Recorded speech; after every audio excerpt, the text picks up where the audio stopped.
తిరుమలకి పోయి వస్తున్నారా? అవునరా. దర్శనం బాగా జరిగిందా? జరిగిందిలే. ఏమిరా బాధగా చెప్తున్నావా?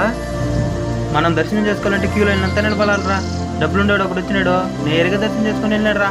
అందుకే డబ్బులుండేవాడికి పుట్టాలరా. సరే, మీకు అర్థమయ్యేటట్టే చెప్తాను చూడు. ఇద్దరు వ్యక్తులు. మొదటోడు డబ్బు పలుకుబడితో దర్శనం చేసుకునేవాడు, రెండోవాడు భక్తి ప్రేమలతో దర్శనం చేసుకునేవాడు. మొదటోడు కారులో కొండ మీదకి పోయి దర్శనం కోసం ఎదురు చూస్తుంటే రెండోవాడు నడకతో మెట్లెక్కడం మొదలు పెడతాడు. అలుపు, ఆయాసం, చెమట చాలా కష్టపడతా ఆ కష్టంలో కూడా గోవింద గోవింద అనుకుంటూ కొండ మీద చేరుకుంటాడు. అక్కడ మళ్ళీ ఇంత పెద్ద లైన్ ఉంటుంది. మళ్ళీ నిలబడతాడు.